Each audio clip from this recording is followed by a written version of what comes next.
Hi everyone, welcome to the fourth episode of Barking from the Rooftops. My name is Jim Gillis.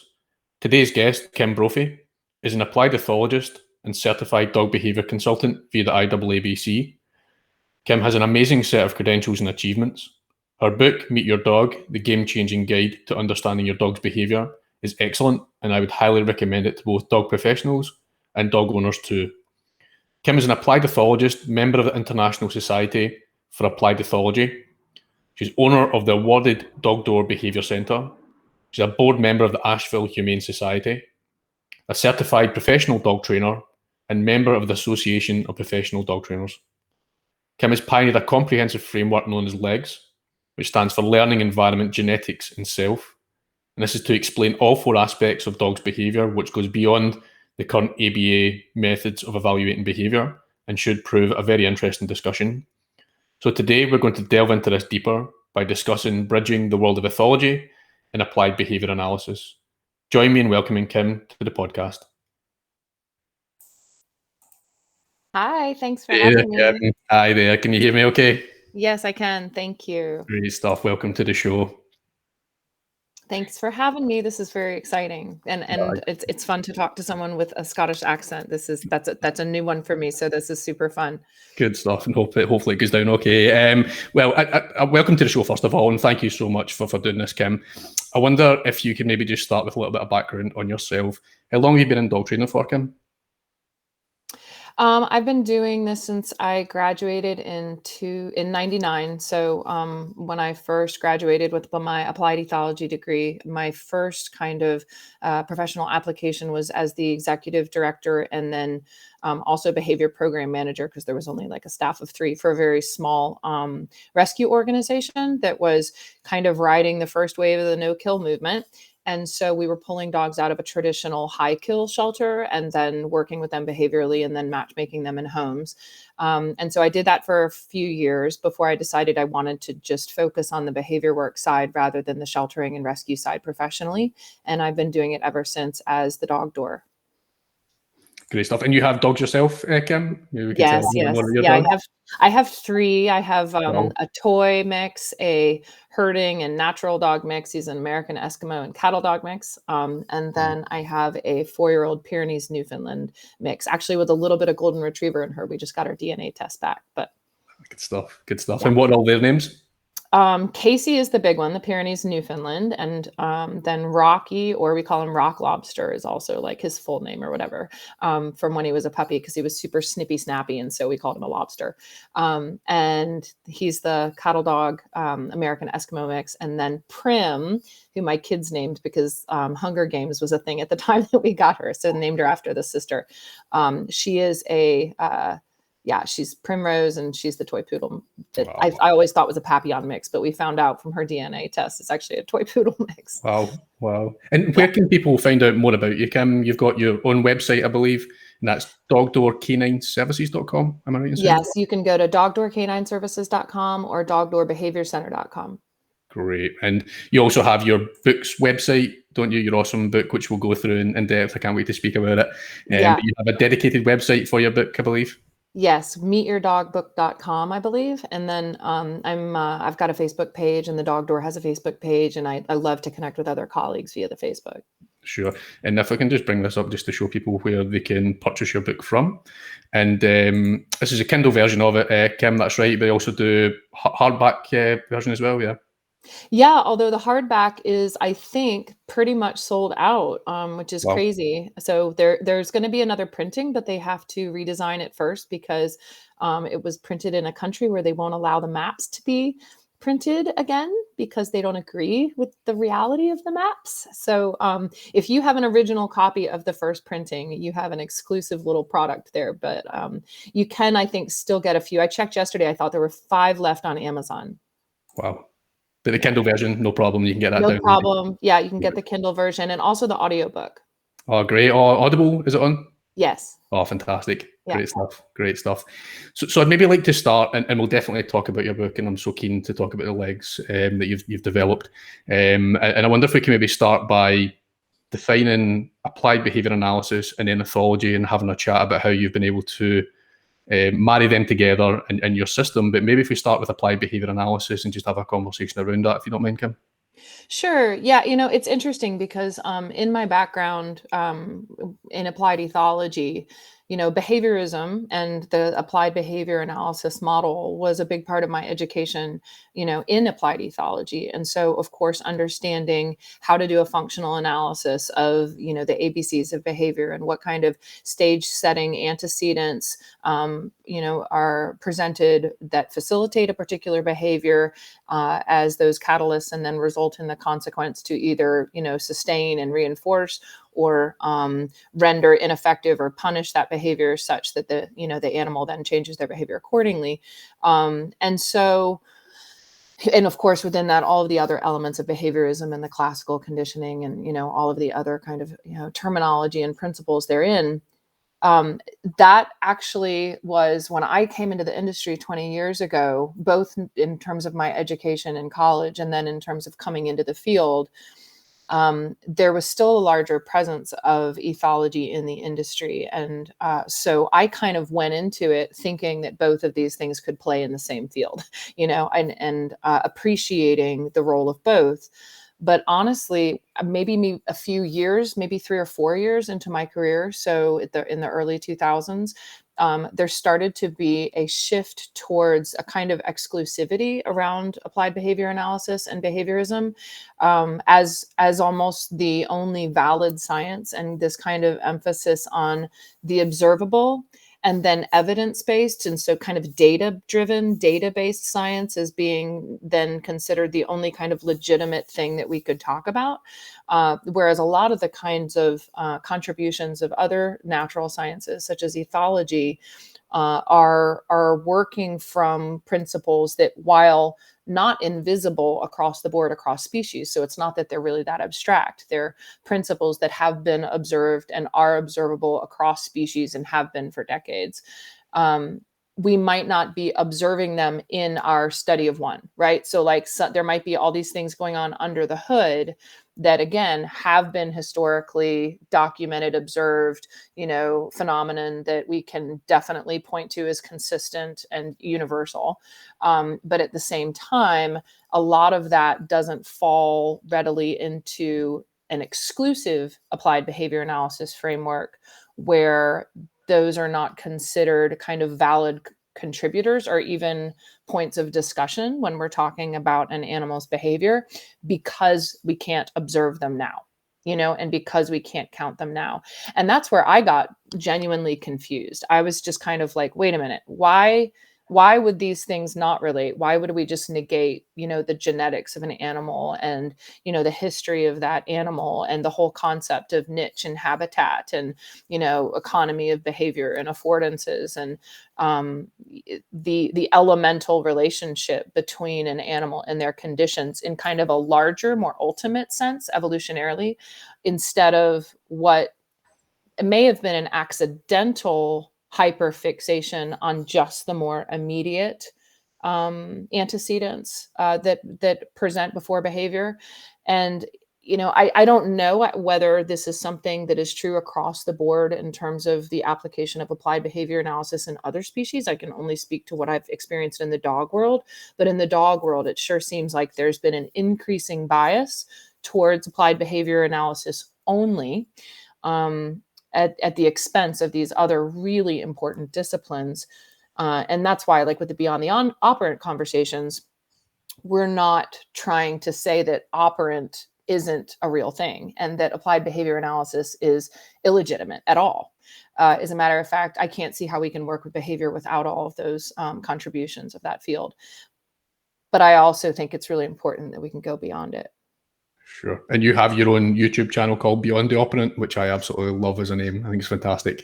Yeah, well, I think the YouTube channel might even be the Dog Door or Dog Hacks. I think it might be the Dog Door YouTube channel, but the series is the Beyond the Operant series. And, we hope to continue to do a lot more of those discussions as we're able. Sure. And I wonder whether that trend towards applied behavior analysis could be viewed as a potential categorical bucket where it maybe limits what we can see beyond applied behavior analysis. And I wonder where, when we talk about quadrants and operant and classical conditioning, where they may constrain our ability to see what else is going on with that individual. Is that fair to say? Yeah, I mean, that's been my experience. It's and I like Andrew Hale's idea of the merry-go-round, because the whole kind of hyperfixation has I think pushed us into these weeds that we've gotten lost in, where we're just trying to sort out distinctions that frankly don't matter very much when it comes to practically like understanding and working with behavior so that it is healthy and functional for the animal's welfare, which is really the whole point of learning in nature, is that to help the animal be functional in their environment in order to be fit and have good welfare.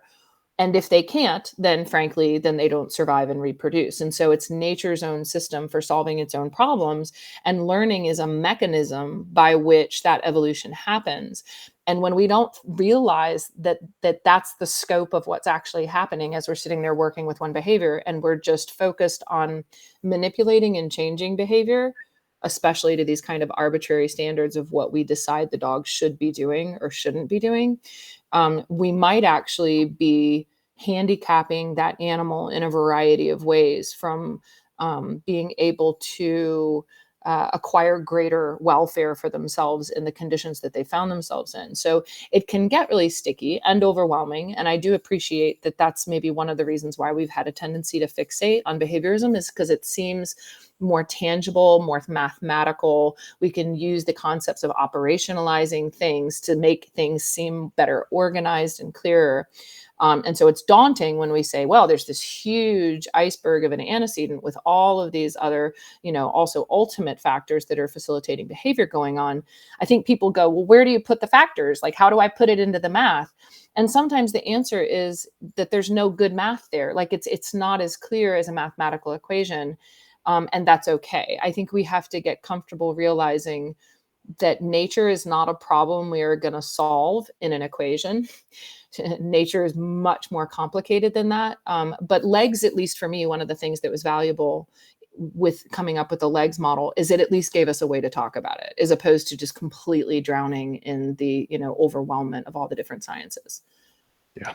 And I always felt the kind of internal emotional state of the dog or the animal wasn't covered enough in ABA, Yeah. and the behaviour rooted in the environment, whilst fine and part of, I guess, our ability to assess behaviour in that way, it's maybe not addressing that internal state. And I kind of felt that, there's a lot of additional factors which underpin behaviour, and behind every behaviour there's a biological process which is, a product of natural selection, and also there's multiple causality for behaviour too. Is that something you would agree with, Kim? Absolutely. Yeah, absolutely. And I think when I've listened to people that are more strict about their adherence to behaviorism and applied behavior analysis, the point will be made that there's room for all of this in applied behavior analysis, and that anyone who says otherwise doesn't understand applied behavior analysis. And that might be true in theory, right? It might be true in theory that the antecedents should include one's assessment of that animal's phenotype, their evolution, their biology, and all of the principles that would then set the stage for the more immediate antecedents and the behavior that we're concerned with. But my experience has been, in practice, few people actually do that. There's no actual accounting for it because of the emphasis on operationalize it and observable behavior only. It just gets kind of dismissed as, well, yes, it's there, so we'll give it lip service that it's a thing, but we can't really do anything with it in the operationalizing process, so we'll just proceed as if.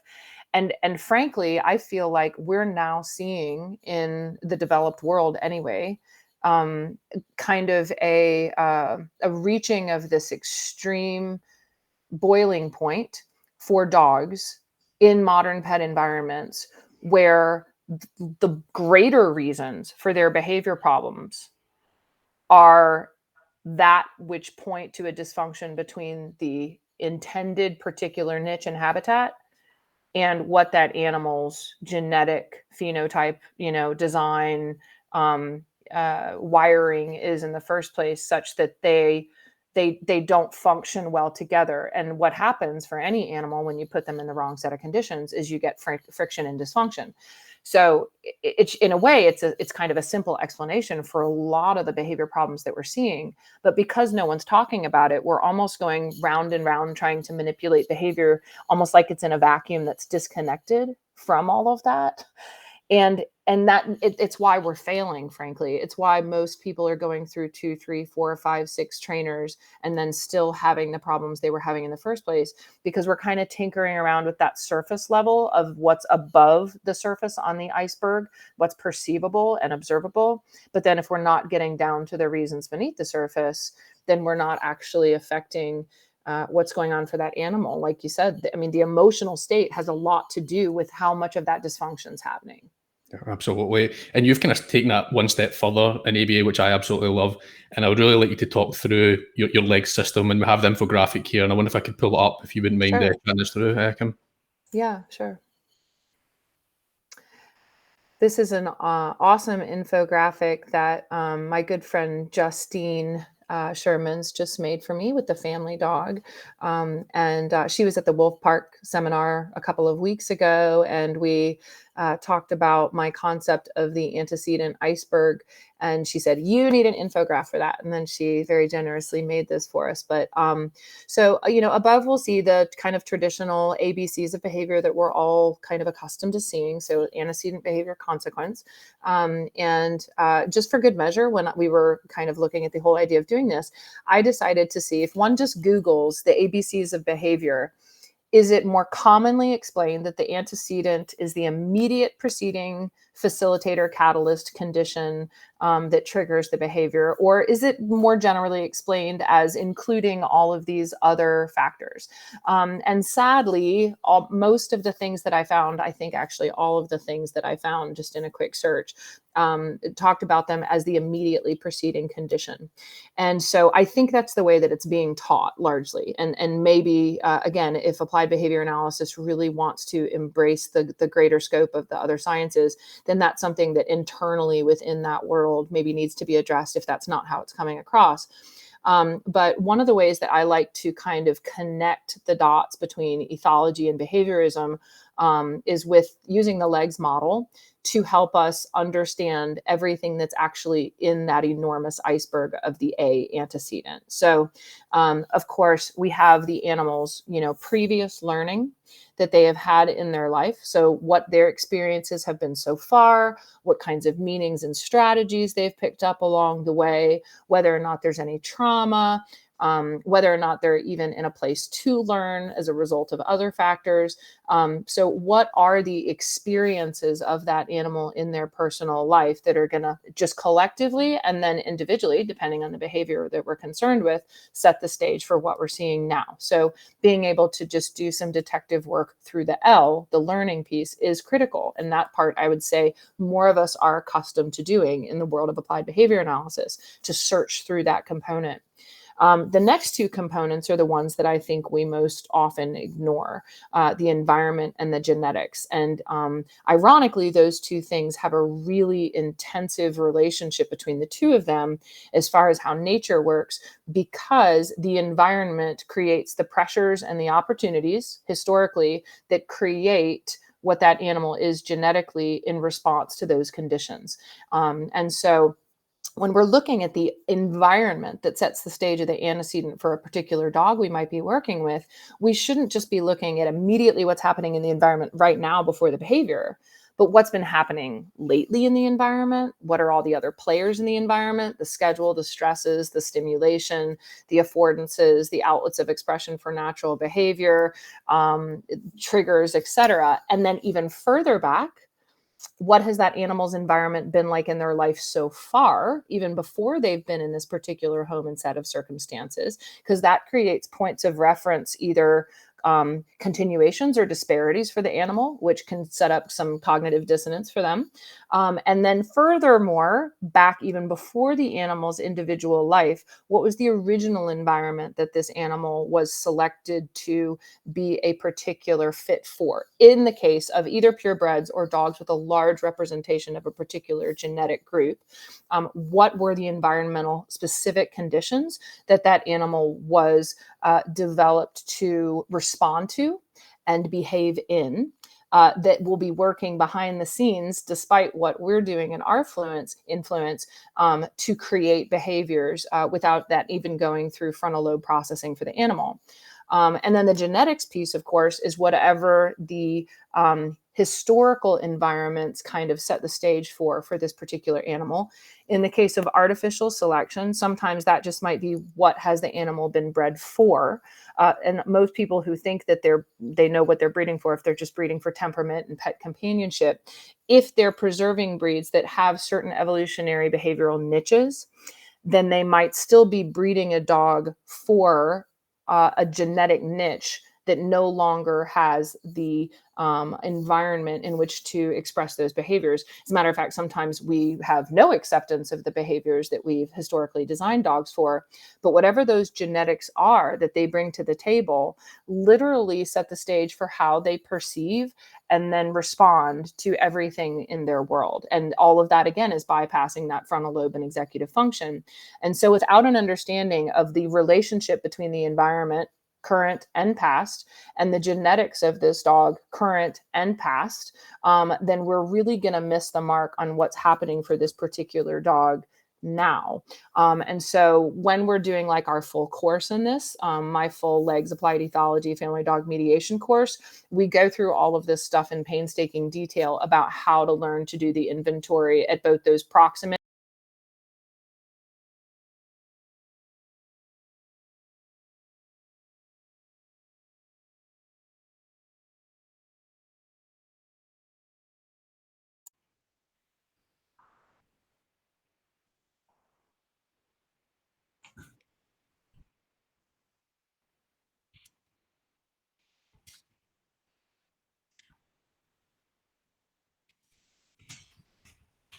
No worries. I seem to have lost you on my screen, Kim. Can you still see me okay?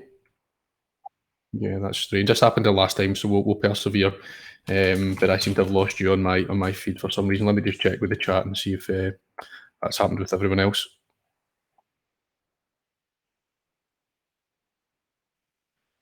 You should be able to. I think it's more if you go into the Barking from the Rooftops Facebook page, you can then click and share that feed that's on there that's live just now. No worries. Yeah, it happened before, and it was more at my side. I'll just check the feed just now. Bear with me a second.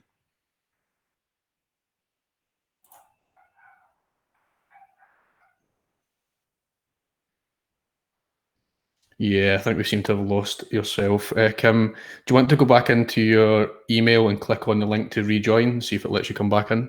Sorry about this, everyone.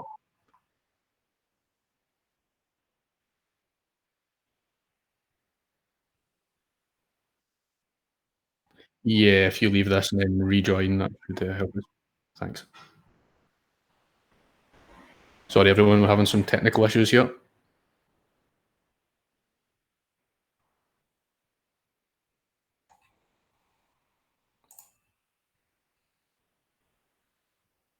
Hey, we've got you back. Fantastic. Can you hear me okay? Yes, I can. Grand, good stuff. You're back. Fantastic. And I'll just check that in the chat. Should be fine. Okay, good. All good. Sorry about that, Kim. No problem. So sorry, you were just finishing off your leg system there, and what a fantastic system. It really has evolved my thinking in dog behaviour already, just by applying this to cases I've been working recently. You made some really valuable points there that I wanted to kind of unpack, which was owners expected, particularly in pet dogs, where their expectations of their dog are fairly universal. Is that fair to say? They have this kind of perception of how a dog should behave in their home. And when that dog doesn't behave or doesn't conform to their expectations, that's usually where problems start, right? Yeah, actually, it's funny. I was just literally like writing about this last night, just stream of consciousness as I was falling asleep. I was thinking about how um, I think the problem with pet dogs really starts in many ways because we have this expectation that all the dogs are by definition pets and that is their niche, right? And so think about what a like problematic starting point that is, because if they were all bred to be pets, frankly, I don't think we'd be having the level of problems that we're having, right?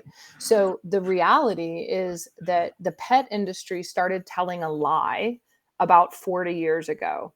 Maybe not even that long ago. It may have been 30 years ago. I mean, I remember, again, growing up in Atlanta, people will hear me tell this story again. Growing up in Atlanta, the dogs were loose. They had free roam, and then they were still our companions, and they knew where they lived, and they had their homes and families, but like they weren't captive. They still had autonomy. And my grandmother would tell me that that dog will bite you if you get near the bone, and people know that like dogs run off and they steal things and they raid garbage and they chase squirrels, and they are dogs. And all of these different dogs that were bred for these different jobs, it seems like there was a more practical utilitarian understanding of those distinctions. And weirdly, almost our good intentions of thinking all dogs would rather be pets, right? Like, I think we had really good intentions, and I think the pet industry just kind of rode those good intentions to say, no, you give them all the wonderful things of the indoor luxury lifestyle, and you keep them safe by not letting them have that autonomy, and making sure that you're always managing their every move, and you're training them to do what you want them to do. Like, slowly our expectations just shifted away from something that was a little more realistic at the beginning of my life, and I'm not that old, so this has happened pretty quickly, to where now it feels like most of our clients really have this conditioned expectation that the dog is just supposed to be a pet and do what they want it to do. It's so unrealistic when you It's think about so it. unrealistic. Yeah. Yeah, I mean, we have to remember that our dogs were bred for a purpose, right? Yeah. Most of them anyway, and very rarely do you see a dog that was actually bred for companionship, apart from maybe Shih Tzus, that type of thing. But if you're going to bring a Hungarian Vizsla, and I'm seeing that one of my clients is on the stream just now who has a Hungarian Vizsla called Floki, or I'm also thinking Border Collies, German Shepherds. You bring them into your home, and that might not go so well. Is that fair to say, Kim? Yeah, and it's happening so much. As a matter of fact, I think all that's really gotten a lot worse. I mean, I feel like the disconnect, with the reality of dogs as who they are and all of their complex histories for all these different particular functions is just so divorced from like the average modern family's idea about a dog. And I do have to say, us as dog trainers in this industry, we have to take responsibility collectively for some of this messaging, because a lot of this kind of marketing of like any dog, any age, any breed, I can do anything and I can make any dog obey your commands with my awesome techniques, like, we're promoting this narrative that it doesn't matter what their genes are because we're like God or something. So we can like make them do what we want and wave our little behavioral dog trainer magic wand and make them conform. But I would argue that even when that's possible, it's unethical, because I think that when you're taking something out of anything that resembles the natural habitat for which they were selected, you're having a quality of life compromise right there. And so the further we get from our discussions around those topics about who is this animal in their own right, like their own integrity as an animal, who are they, what do they bring to the table, and then how do we meet them there? I mean, it's kind of like it's so one-sided in a way. It's like we think that they're for us, so they're supposed to conform to us and what we want, and there's not a whole lot of room for like what they need or what they want. And it's kind of a sick relationship in a way. Again, I'm not saying people meant to do it, but like, imagine being in a relationship with a person where it's like, so the only thing that matters is what I want you to do, and what you want and need to do to be happy and healthy, just it doesn't enter the picture. So I'm going to train you to conform to my expectations. It's a little weird. Dysfunctional, I think, was the Yeah, word that you used. It yeah, really is. it And really is. I would like to talk about Floki, actually, who is a Hungarian Vizsla. It's a good example of, Vizslas were, hunting dogs, pointers, you know, and bred for a purpose, and that may not be conducive to being in a living room, living in a domestic setting, with little ability to express natural and normal behavior. Right. I mean, you know, and it's funny because I would say the gun dogs actually are doing better than a lot of the other genetic groups, with some enormous caveats, meaning like they need to be spending so much time being kinetic, moving outdoors, you know, hunting, flushing, seeking, and then also as part of even that ethogram for them are these opportunities to have this kind of complicated or complex, not complicated, but complex working relationship with a person in terms of the communication and the dialogue and the intricacy of, you know, what they were selected for functionally to be able to have a modal action pattern and a predatory sequence that is inhibited with all of these little abilities to pause at different points for communication with a person. They're also then, like herding dogs, looking to us for more information than some of the other genetic groups of dogs are. And we're not necessarily giving them useful information either. So they often can experience a lot of cabin fever. I mean, they're highly athletic and highly intelligent and great problem solvers and cooperative hunters. And we like the idea of them just basically hanging out, you know, by the fireplace and being nice when people come over, and then also being willing to stay in a crate for 12 hours a day, or, you know, it's ridiculous. Yeah, very unrealistic, isn't it? Yeah. It's so tough. And I wonder if we could talk maybe more about something in your book, which I really liked you talking about, was the kind of reverse anthropomorphism, where, you know, we kind of reduce dogs down to not having the same level of cognition or quality or richness in life, and that can affect our perception of our dogs, can't it, if we view them in that way? Yeah, I also was just thinking about this morning too, the idea that it's kind of a contradiction, right? And like frankly, most real truths have a little bit of paradox to them, you know? And so obviously it's not helpful to think of dogs as people. I think that's part of what got us into trouble in the first place. You know, do they want to be carried in baby carriers? Do they want to wear diapers and funny clothing and sunglasses? You know, I saw a meme last night where someone put blush on a cat in some meme with another dog. I mean, like, we can be really ridiculous, right? Those things don't matter to them. So culturally, we are having a lot of differences, and we'll always have a lot of differences. And even ethologically, in terms of basic signaling and behaviors, definitely we don't greet each other in the same way that dogs do. There's a lot of obvious differences. But the dangers of reverse anthropomorphism are just as high when we make the other animal other than us, so less than, distinct from, such that it rationalizes our ability to treat them in a way that we ourselves would not want to be treated, because somehow we think that they're not having an emotional or psychological experience, that they aren't having opinions and needs and wants and desires that are as powerful for them as what we experience.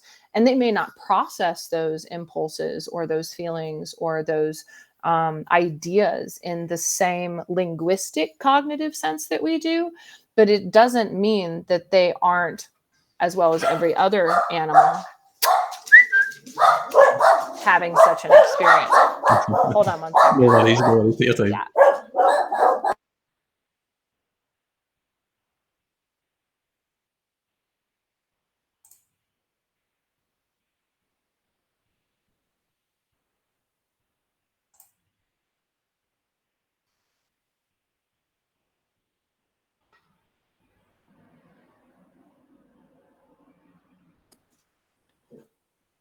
Okay, good. It Okay. unmuted. And this is why, personally, for anyone who's listening, just like in human relationships, we all have our compatibility. My least favorite experience I've had as a dog carer so far has been with my toy mixed breed, because part of their ethogram is alarm barking at squirrels farting outside. And so that happens occasionally, and a squirrel farts, and we need to know about it. But it's such a good example, though, because there's so Isn't many it? breeds out there. Yeah, I mean, I'm thinking about some of the cases I dealt with even just today of, you know, Jack Russell Terriers running about a garden, chasing birds, chasing squirrels and Yeah. things. And, you know, one of our adopters asking, you know, is this something we can work on? Can we manage this issue? And you went, well, it's why they were bred in the first place. Right, It's who they right, are. Yeah. right. I mean, and for her, here, I'll introduce her to everybody. We found Please out that do. she was also 20% a mix of a bunch of different terriers, in addition to being toy poodle and a bunch of other things. So, but doesn't she look like a little Papillon mix? If her ears were up, you could see it Sure, better. But she's gorgeous. but What's her no name, sorry? Papillon at all. No What's her name? Papillon at all. Prim. Prim, that's Prim. Yeah, Okay, yeah, yeah, that's good Prim. stuff. Yeah. Good stuff. But it is an important point, and you made that really important point, Kim, about compatibility. And Yeah. it's something that's kind of lost on modern society, I feel, with dogs. It was in a dark place where we're taking maybe really specialist breeds like Belgian Malinois that are the kind of the phase of films that are coming out, and they're not going to sit about your living room and just chill and conform to your expectations of a dog, really, are they? No, and it's not even just about that work drive. I mean, something really specific about like the ethogram of a Malinois is that they have been and are still being bred for biting, for bite work. And people are like, "Oh my gosh, my Malinois is, so bitey. My Malinois puppy is Maligator." I mean, that whole like phrase comes from somewhere. And so like to take this is just a sticking point for me when we breed behaviors into an animal.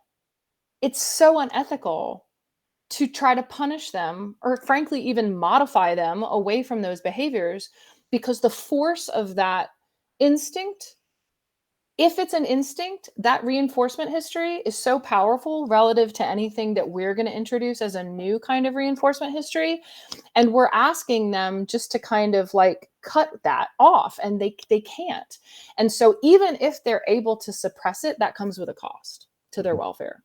Sure. And do you think evolution will eventually catch up? In terms of domestic dogs being in this setting, will evolution finally or eventually sort of catch up with us?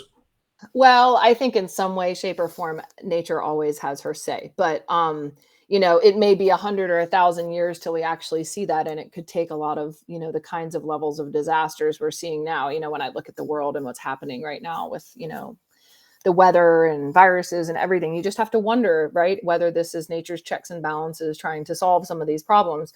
In terms of dogs, I think the short-term answer is that we know we've handicapped evolution's ability to solve these problems because the mechanisms by which nature can solve incompatibility issues or dysfunctional issues. So, like, let's say we had a certain species I was using this example at the course at Wolf Park. We have a certain species of mouse that was very successful in a maybe let's say like a particular Pacific island, and they were functioning very well there in that particular habitat. But then there's an erupted volcano, and so now there's all this volcanic ash all over the island where that volcano erupted.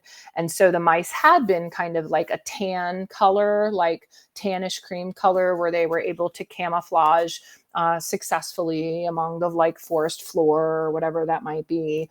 And then now, because there's volcanic ash all over the environment, they're a target for all of the birds of prey that want to pick off the little contrasted white or tan mice that are up against that black background.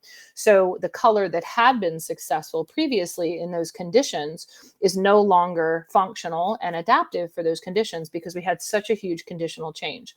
So the way that nature can solve that problem then is by utilizing some of the mechanisms of things like mutation or diversity. So let's say there's 1 out of every 20 mice that's born black, just as a mutation. Well, of course, that mouse is going to be more successful in that new environment because they can camouflage more efficiently in those conditions. And so they will survive and be more likely to reproduce. So in other words, the animal might have to adapt to the conditions. So maybe one possibility would be that the lighter colored mice moved further away. They migrated further away from the place where the volcano erupted so that they could then be successful again. So adapting to the conditions through migration is one possibility. So adapting through your own behavior is an option. And then secondly, adapting genetically. So the population that's still near the volcano adapts and they end up being darker colored on the whole because those are the ones that live and are selected for as fit. When we have animals in captivity, and we controlled their breeding and their reproduction genetically. So environmentally, they have no autonomy, so they can't adapt, right? And then genetically, they have no autonomy, so they can't adapt.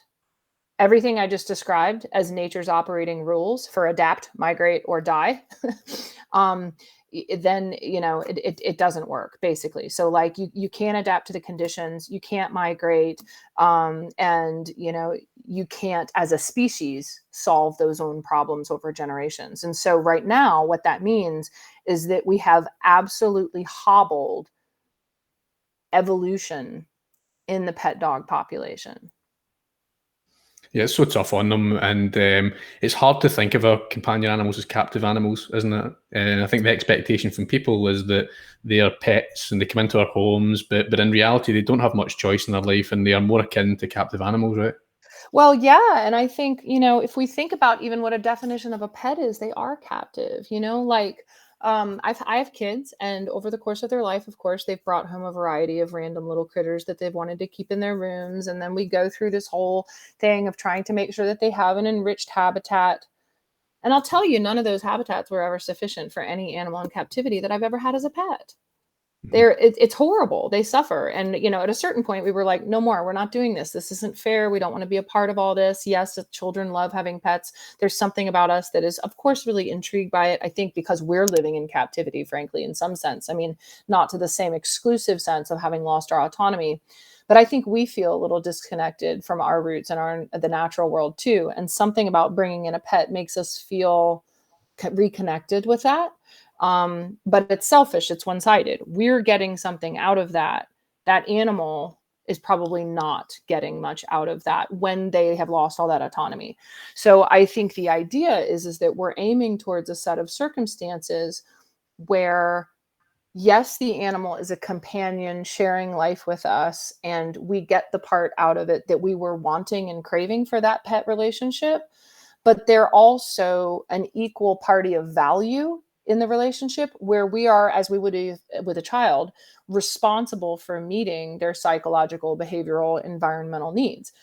So it begs the question then, if we have all these types of dogs that don't have modern conditions in which they fit, and we are not going to accept their ethogram as we designed it, why are we breeding them? So true. Yeah, so true. And they're having to adjust to us way more than we're having to adjust to them. That's a fair way of putting it. It's particularly if you're, taking even a puppy to a certain extent, but even more so in rescue, where we're taking dogs Mhm. from difficult backgrounds and bringing them into our homes. They're having to do so much more adjustment to us than we are to them. Is that fair to say? Yeah, and I mean, I'm sure you have a lot of stories from your experience in rescue, but like, gosh, your heart just bleeds for them, right? Like, I think this is part of what helped me put together at first in a quite kind of depressive catharsis of realization about what was actually happening for most pet dogs was being in rescue and welfare and sheltering, where you see these dogs that are literally being surrendered and in some cases euthanized for behaviors that are natural and normal for them, and in some cases that we even artificially selected into them, and we call it a behavior problem or a disorder, and then we judge it, and then either we pass them off to someone else, which just keeps re-traumatizing the poor things over and over again. Like, it's no fault of their own. They don't even have any control over it. And then, my heart just bleeds for every single one of those dogs that I come across and work with. Yeah, so true. And I think about some of the cases recently where we've seen dogs coming from, maybe Eastern Europe, and they're making that journey across in a van. They're into quarantine, they're then into a rescue, and into a shelter, and then into a home subsequently after that. You're Right. not going to see a huge amount of adjusted behavior from that particular animal, right? No, their point of reference is completely dissonant from the conditions they're going to find themselves in. And if this is where that reverse anthropomorphism thing is either problematic or we can recognize it and use it. So using analogies for how would you feel if, this is where this is really helpful, because this is true for all organisms. Imagine if you were taken from everything that you knew as a point of reference, even if those weren't the greatest conditions, and then you find yourself in a completely foreign set of conditions, almost like you've landed on Mars. where nothing that you're perceiving makes sense in terms of what it means. And then none of the behavioral strategies that you have employed so far work. That's madness. That's insanity. That's dysfunction. That's the life of many pet dogs. So true. I'm thinking Gene Donaldson's Culture Clash example. Exactly. You know, Yeah. it's so true. Everyone read that because it's such a good perspective. And I think anthropomorphism has its place where we can empathize with our dogs. It just maybe can sometimes go a bit far, for sure. But I think that Gene Donaldson example is probably the best one of that, isn't it? So good. So good. Yeah. And like you said, I mean, we should use obviously common sense about thinking what are the shared characteristics between various species, and then what are the things that are differentiating us, because there are those differences. But it's really important to be able to see so that we have the real empathy. We have the actual compassion to understand how they would feel. I've talked about this a number of times in other podcasts, but there's a movie called Room. Have you seen that movie? What was that called, sorry? Room. No, I've not seen that, no. Okay, so for the people listening, it's a really powerful movie to help us understand how we would feel if we were taken from a set of conditions, even if they're really poor, that was all that we knew, and then we were put in a set of conditions that didn't make any sense. The story of it is basically a young woman that was abducted when she was a girl by a man who then kept her prisoner in a garden shed in his backyard, and then repeatedly raped her. And at some point, she gives birth to a little boy who she then raises in the garden shed. And it's the only life he's ever known. And she goes out of her way to try to normalize it so that he has any kind of healthy experience. And so for him, the world, as he knows it, and in his mind, all that exists is the room. And interesting enough, his trauma starts when they escape, because he doesn't understand any of it. He has no points of reference. He has no precedents in which to, build on or act upon in this environment. And that's something that when you see that play out, for me, I immediately think about all of the dogs that we work with that are completely ill-equipped in the conditions that they find themselves in, whether because of the genetic point of reference not working, or whether it is because their life so far point of reference didn't equip them for it. And pulling dogs from third world countries off the street is also another example of that, where we think in all of our good intentions that we're doing them a favor when we're actually creating a lot of distress. Absolutely. And I think about my dog Floyd is a really great example of that, where he spent, I think, the first few months kind of isolated, not socialized, not exposed, and then nearly 2 years in a kennel. And when he came to me, his behavior was, what you would probably deem to be pathological, but ultimately he was in an abnormal environment and his behavior reflected that, right? Yeah, right. Right. And then, that's a lot of work in front of us, right? That's another example bringing us back to our whole original conversation about like when we're looking at the ABCs of behavior, it's so much bigger than what's immediately preceding the behavior, isn't it? Yeah, absolutely. Can you imagine trying to assess Floyd, who's my Labrador, assess his behavior, a week of coming out of that type of condition in my home and doing an ABC analysis on his behavior and discounting all of that journey to where he was, to that date. Right. Yeah. Yeah. And now imagine on top of that, his genetic journey was that of like a Malinois, right? And how much that would have complicated the entire situation. And if we discard all that, we're bound to misunderstand, misdiagnose, and mistreat what's in front of us, aren't we?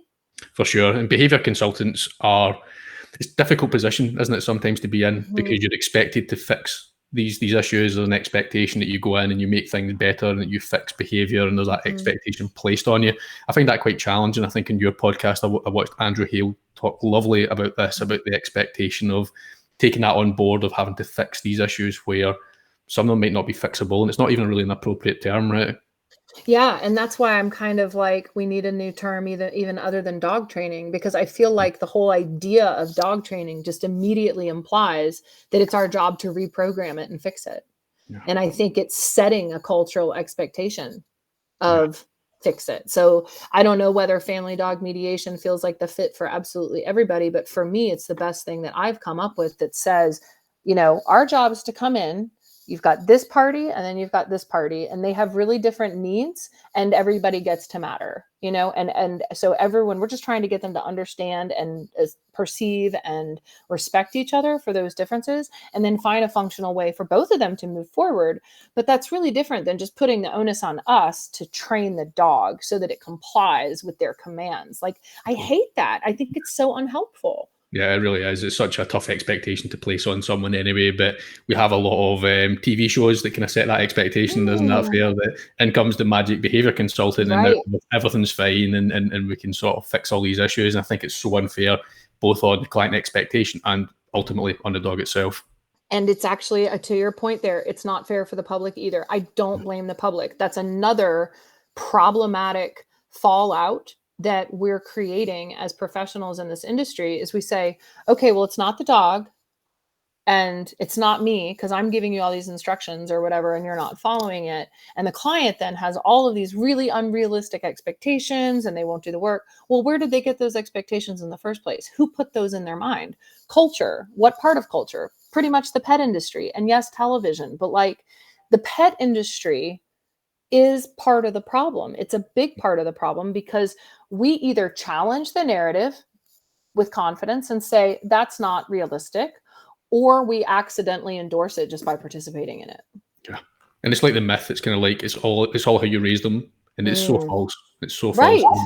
Yeah, and that's why I love legs. Is it just kind of supplements what we're doing? It gives you a way to be able to look into the history of not just that behaviour, but that animal and their evolution. I think it's just a fantastic way. It really has benefited me and my clients already.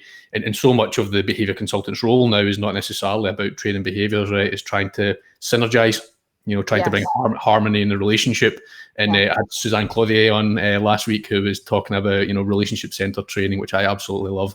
And putting it at the heart of it in terms of meeting them in the middle. It's not going to be perfect sometimes. And for Floyd, it certainly wasn't. It was far from perfect for a long, long time. But again, my expectations, it was such a valuable learning experience for me to take Floyd out of that type of environment and where he was. And sometimes they're the best teachers, right? Because then you can live with that animal in your home, and it's like, this is not great, and there's lots of problem behaviour. And I spoke to Susan Friedman about that, actually. Is there a better term than problem behaviour? It is such a label, and it affects the lens of how we view that behaviour through to, Do you have a better term for it? Does anyone? No, what I keep doing is I just keep putting behavior problems in quotes, just to kind of imply that you're calling them, as a culture, we're calling them behavior problems, but they're not behavior problems. Like, that's just something that we say, but they're actually evidence of function or dysfunction, right? And so, like, ultimately, I want to be able to know that, like, without having my dogs trained to do a downstay when they're in my office, they're here sleeping. Like, yes, we get the occasional Tourette's thing that might happen once a day, but by and large, this is not an operant process here. And if there were a behavior problem, I guess I would say I'd have to be curious about what was going on that was creating that, right? So rather than just thinking of it like it's a problem, so I should fix it by training it, being curious about what's actually really feeding that underneath the surface, and all those things in that big fat ultimate antecedent iceberg that are setting that stage, that's critical. And that is all our job as professionals. And then also as dog lovers, once we know better, to tell to our friends and neighbors and vets and just talk with people about. It's our job to dispel these myths and to not be part of the problem, even passively or accidentally, just by kind of like continuing to endorse the narrative of, oh, here's your laundry list of all the things you want me to train your dog to do because you want them. Like, we have to stop. And that is hard. Like, I mean, I do this for a living too, right? Like all the other trainers and behavior consultants. And I know what it's like to get that pressure from people where they're like, but this is what you're supposed to do. I'm paying you to do this job. And it took me a lot of years to get comfortable and figure out how to kindly and effectively communicate to them the reality of the situation. So my biggest job, as I see it, is adjusting expectations and the reality that they're both experiencing in that relationship. And honestly, at this point, most of my clients are actually so relieved because I'm giving them permission to look at it differently. I think we think that they actually want to have to do all this like dog training because they feel like they're supposed to. But I don't think most people actually want to do it. I think most people just want to get along with their dogs. Totally. It's that cultural expectation, isn't it? Yeah.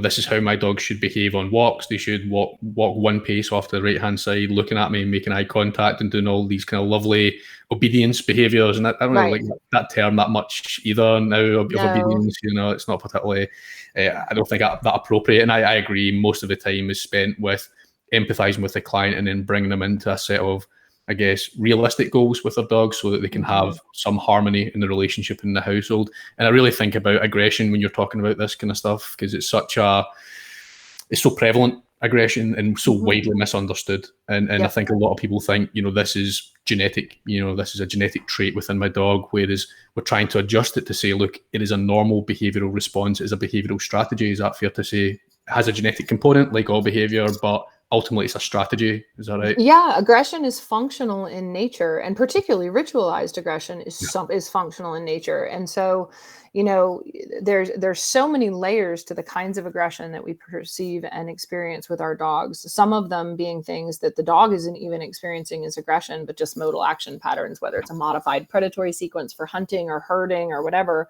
that we're seeing that comes out like a well-placed bite to the leg, even if it wasn't intended to be that in the first place. And so, but that's not even something that is abnormal, or like a genetic problem. It's just part of their ethogram. And then also functionally for the individual, for every individual, being able to communicate about how they're feeling, their frustrations, their challenges, their confusion, their fear, their anxiety about things, by use of ritualized signaling, which does include what humans experience as aggression. That's natural. That's universal across the animal kingdom. When I have clients that feel like an animal should be euthanized because that animal snaps at them when they go to force the animal to move from point A to point B, when that animal is maybe new to them and terrified and has been neglected so far, but the person feels I should be able to grab my dog, even if I've only had it for a few months or whatever, and move it when I need to because I'm alpha and I'm dominant and it's supposed to obey me. And then the dog defends themselves out of fear, and we are euthanizing those dogs. Yeah, that's a good point. It's crazy. Yeah, we misinterpret it, don't we? And I think that's where I've been in my journey, is trying to bring people kind of into more realistic expectation of their dog's behavior, what's normal and what's adaptive to them, right? Aggression's a very adaptive trait. It works every time, more or less, for a dog. Yeah, it's very functional, and that's why it's so universal across species. Like, you have to be able to communicate boundaries, to protect your resources, your territory, your social members, to communicate discomfort, create stability in relationships. It's not the evil that we think it is. And frankly, it's bizarre because we accept it in wild animals. We don't expect that a wild animal wouldn't be aggressive. If we just randomly grabbed a fox out of my yard and decided we're going to try to give it a bath, it will be aggressive. Sure. We know other people are aggressive when threatened, but dogs, they're not allowed to be aggressive under any circumstances. Yeah, that's where I hear that word. It's unacceptable. My dog growled at me, and that's not acceptable. Right. Unacceptable. He growled at my friend who came over. Okay, let's be curious about why and what's happening. Now, I don't expect anyone to live in a dysfunctional situation where their quality of life is compromised and they're walking on eggshells, scared of their own dog because that dog has taken a few chunks out of them. I don't think that we should value dogs above people any more than we should value people above dogs. But most of the situations in which people, as you say, are thinking it's completely unacceptable are not those situations where people are legitimately terrified of their dogs. They simply just don't understand what's going on, and they have unrealistic expectations. Sure, totally. I think that's where ABA can be quite useful, in operationalizing that behavior and having a look at the conditions, the antecedents, and what's reinforcing that behavior. But as with your lovely leg system, it just supplements all of that. And I wonder, you gave a really great example in your book where you talked through like an example of a case and you were labeling things like that's learning, that's environment, that's genetic, and that's self. I wondered on that word self, do you ever get any pushback from the community on that word self? It could be interpreted as being anthropomorphic as a You term. know, it's funny that you say that, because there's a few things that I was expecting to get pushback on with the book that I didn't, and that's one of them. Right. So I didn't get any pushback about that, and I thought I would get a lot more pushback on the genetic generalizations. I tried to be really careful to make sure that I was communicating that nothing's predictive, and it doesn't mean that, you know, because a dog is this breed of dog, then they will be whatever. It's just kind of like increased likelihoods based on what the selections were. But that there's still a lot of variety there, but I thought I'd get some heat for that. And that whole idea that a dog even has a self. But like, for me, as someone who's just been so obsessed with and studying nature for my whole life, I don't understand how people can look at another sentient organism and think it doesn't have its own individual experience. 100%. 100%. You just need to live with a dog for a day to realize that they have their own idiosyncrasies, they have their own little personalities, you know, and that really does come under that term, the self. But it's easily, I guess, it's maybe a difficult concept for some people in terms of the way you view dog behavior in that way. But they are sovereign, right? These are sentient beings, and we have to respect that. I guess that's maybe where you see not a lot of respect given to that kind of sovereignty. Is that fair to say? Yeah, I think we're very uncomfortable because of our historical conditioning in thinking that animals are having an experience, because then the magnitude of the implications for our responsibility to be stewards of their good experience and to be compassionate is suddenly in our face. And that makes us uncomfortable, because then it's like, wait a minute, if all of the things are feeling and experiencing, then I can't rationalize some of my behavior anymore. You know, then I have to carry with me when I leave my house the weight of knowing how my dog is feeling in that crate for 10 hours a day. Yeah, totally. As opposed to just going out and having a good time. So I think it's almost been functional. It's an interesting hypothesis, but it's almost been functional for us to ignore those implications so that we can proceed with what we want to do and what's, you know, successful in our own kind of strategizing in life. But it's at their expense. And this is why, for me, it's like, it's one thing to do what you need to do to be functional as a species in your environment, and humans deserve to be able to follow those evolutionary guidelines as well as all the other species. But whenever we take something and we make it captive, it's not an even playing field anymore. You know, it's one thing if we're arguing over a territory, even as two different species, and we have to compete over it, because at the end of the day, that's what species are doing, is there's limited resources and not everybody survives and reproduces. And so everyone is going to step up and take care of their own and their own needs. And that makes sense. That's functional. It's not that everything gets to live in nature. It's not that fairy tale at all.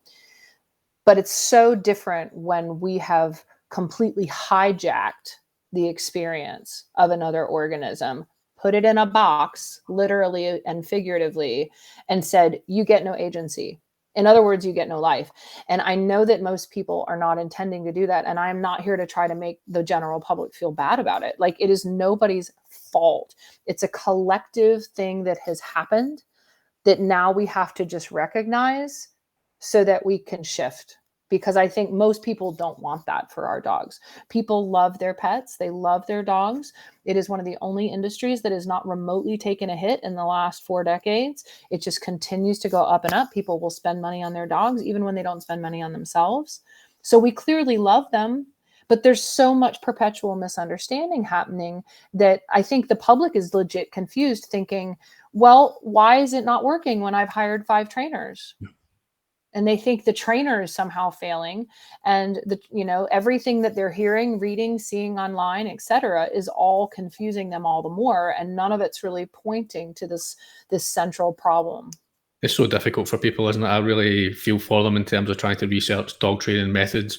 And it's terrible, isn't it? You jump online and you just get such misinformation and dangerous advice too, which I don't know how we deal with that. It's such a big problem that I really don't know how we deal with it. And we hear it a lot. You know, I see it a lot. Well, I have this kind of secret hope that legs will be kind of a backdoor of a solution, because I think what we've been doing is professionals have just been arguing about methodology ad nauseum, and it's not clearly getting us anywhere and solving any problem, because there's no one method that's just going to like solve all of these problems that aren't about methodology.